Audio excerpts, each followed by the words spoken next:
Welcome to Jhonna, Unfiltered. Today's topic is one I've wanted to talk about for a while, and I'll be honest, it's partly personal. I want to explore what happens to INFJ women across different hormonal stages of life. We're talking about adolescence, the monthly cycle, perimenopause, and postmenopause. And I want to look at how those hormonal shifts interact with the traits that make this personality type what it is. Before I go any further, the usual disclaimer. I'm not a doctor. I'm not a psychologist or a hormone specialist. This is a learning video, and everything I share here is based on general research about hormonal changes in women and what we know about the INFJ personality type. What happens to one woman won't be exactly the same for another. Bodies are different. Life experiences are different. And personality type, as I always say, is just a pattern, not a script. But I do think this is a conversation worth having.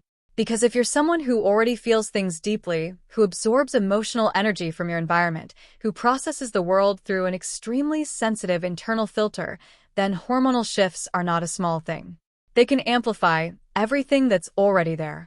And for a lot of women with this type of wiring, the monthly cycle especially can feel genuinely overwhelming in ways that are hard to explain to people who don't experience it the same way. Let's start at the beginning. Adolescence. When a girl who is naturally wired as an INFJ hits puberty, something interesting happens. On one hand, the changes she's going through physically are the same as for every other girl her age. The hormonal fluctuations, the emotional intensity, the sudden awareness of how she's perceived by others. But for a girl who's already deeply empathetic, already highly attuned to emotional undercurrents, already processing more information from her environment than most people realize, puberty can feel like someone turned up the volume on everything all at once. The sensitivity that was already there gets bigger. Social situations that used to feel manageable can suddenly feel overwhelming. Peer dynamics that other kids navigate with relative ease can feel genuinely painful because she's not just feeling her own emotions. She's picking up everyone else's too. And she doesn't always have the language for it yet. There's also the identity piece. Adolescence is the stage where most people start asking bigger questions about who they are and what they value. For an INFJ, those questions aren't casual. They're not something you sit with for a week and then move on from. They go deep. They keep going.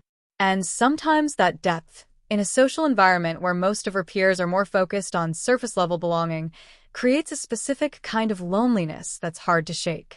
Girls with this type of wiring during adolescence often describe feeling like they're on the outside looking in, even when they're technically part of a group. They can read the room. They can say the right things, but they're not sure they're actually being seen. And the hormonal intensity of adolescence makes that feeling louder. The estrogen that rises during puberty is generally associated with increased emotional awareness, stronger empathy, and a heightened sensitivity to social relationships. For most girls, that's a manageable intensification of traits they already had. For someone who's already highly empathetic and emotionally sensitive, it can feel like an overload. Now let's talk about the monthly cycle, because this is the one I find personally most relevant, and I'm guessing I'm not the only one. The female cycle is typically about 28 days, though it varies for everyone. And across those days, hormone levels change significantly. Estrogen rises and falls. Progesterone rises and falls. And those changes don't just affect the body. They affect mood, thought patterns, energy levels, social appetite, emotional resilience, and even how we process information. For most of the first half of the cycle, roughly days 1 through 14 leading up to ovulation, estrogen is rising. During this phase, many women report feeling more social, more energetic, more talkative, and more emotionally available. For an INFJ, this is often when the part of their personality that's able to engage openly with the world feels most accessible. They might find it easier to open up, to connect with people, to feel hopeful about things. The empathy is still there, but it feels workable. After ovulation, in the second half of the cycle, progesterone rises. This is the phase that leads into the premenstrual period, and it's where things tend to get complicated for a lot of women. Progesterone has a sedating quality. It can make people feel slower, heavier, more withdrawn. And for someone who's already inclined toward introversion and internal processing, that heaviness can tip into real difficulty. The days leading up to the period are when premenstrual symptoms show up. And this is where I think the INFJ experience gets genuinely challenging, because the traits that define this type can become amplified in ways that are hard to manage. The sensitivity gets louder. The perception of other people's emotions gets sharper, or at least it feels that way. The tolerance for things that are draining or inauthentic drops significantly. Small irritations that were manageable during the first half of the cycle can suddenly feel enormous. There's also a connection here to something that researchers have started paying more attention to, which is the relationship between hormonal fluctuations and emotional intensity in highly sensitive people. The term highly sensitive person, sometimes called HSP, describes individuals who process sensory and emotional information more deeply than average. Not everyone who's highly sensitive is INFJ, and not every INFJ identifies as highly sensitive. But there's a significant overlap. And studies have found that women who are highly sensitive tend to experience premenstrual symptoms more intensely than those who aren't. That makes a certain kind of logical sense. If your baseline is already one of deep feeling and heightened perception, then a hormonal shift that intensifies emotion is going to hit harder. It's not that you're making it up or being dramatic. It's that you're genuinely experiencing it more acutely than someone with a different baseline. This also explains something I've noticed in myself, and that I hear from other women who share this wiring. During the premenstrual phase, the things I can usually manage, the difficult student, the frustrating situation, the things someone said that didn't sit right, suddenly feel like crises. Not because I've lost perspective, but because the filter I normally use to process those things and file them appropriately is temporarily offline. Everything feels equally urgent. Everything feels personal. And the internal critic that's always there gets louder. What helps during this phase is different for everyone, but some things come up consistently. Reducing demands on yourself wherever possible. Not making important decisions or having emotionally loaded conversations if you can avoid it. Protecting your sleep. Eating in a way that keeps your blood sugar stable, which means not skipping meals and not eating a lot of processed food or sugar, since those spikes and crashes make emotional instability worse. And doing things that feel genuinely restorative, not just things you think you should be doing. The other thing that helps is simply knowing the pattern. When you understand that a particular kind of emotional heaviness tends to show up at a predictable time in your cycle, it becomes something you can prepare for rather than something that blindsides you. Tracking your cycle and noting how you feel emotionally at different points can genuinely help you start to separate what's hormonal from what's situational, and that distinction matters. Now let's talk about perimenopause, because this is a stage that doesn't get nearly enough honest conversation, especially for women who are emotionally sensitive.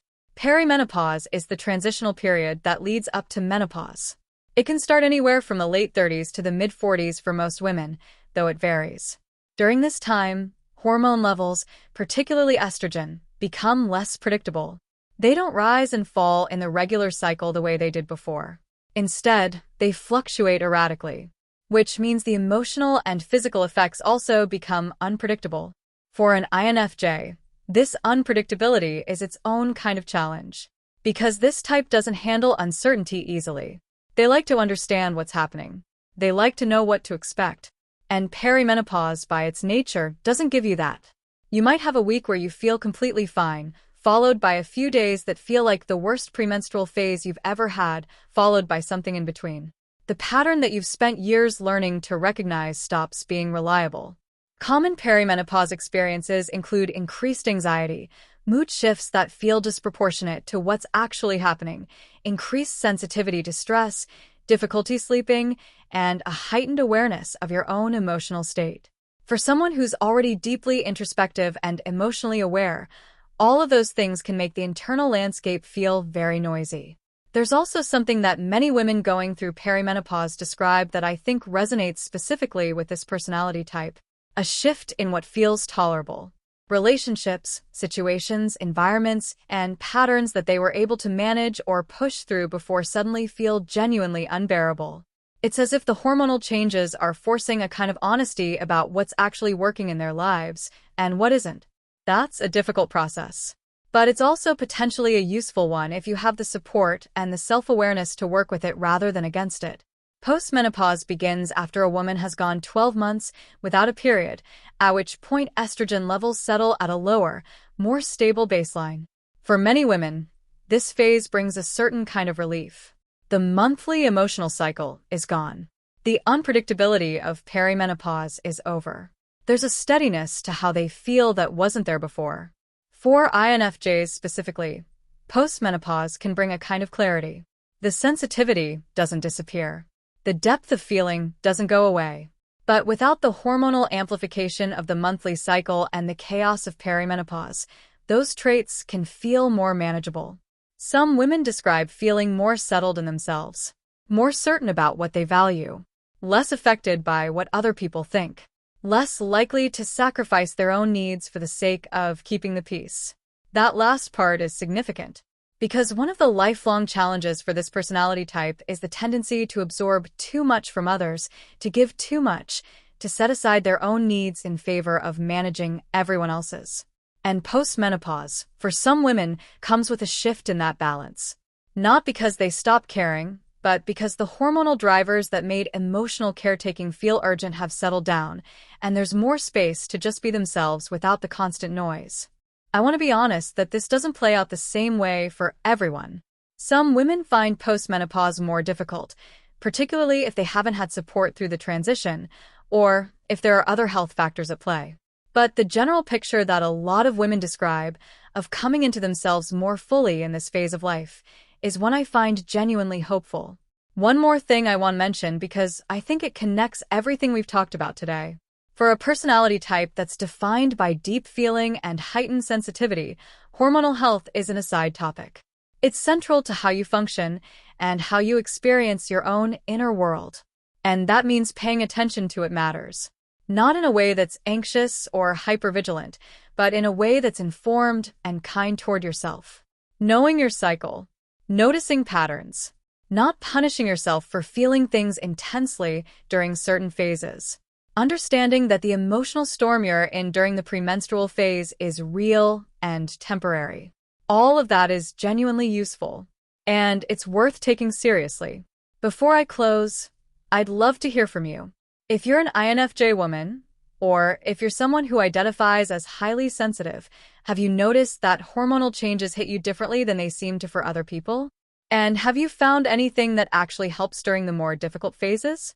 Share it in the comments, because I think this is one of those topics where real experiences from real people are more useful than anything I could read in a research summary. Thanks for watching. If this video resonated with you, please consider hitting the subscribe button. I want to be upfront and share that I use this text-to-speech voice to tell my stories because, as a full-time ESL teacher, I have to be very careful with my vocal cords. Managing vocal nodules means I have to save my voice for my students, but I didn't want that to stop me from sharing these unfiltered thoughts with you. I'm Jhonna, and I'm currently working toward my goal of 1,000 subscribers so I can finally monetize this channel and turn this passion into a sustainable part of my future. This is my diary of solo living here in the Philippines, and your support, whether through a comment or a sub, helps me keep this channel growing. If you would like to help out even more, you can check out the Buy a Treat for My Pets link in the description. My dogs definitely appreciate the love. Make sure you are subscribed so you do not miss the next update. Thank you for being such an important part of this journey. I'm Jhonna, and I will see you in the next one.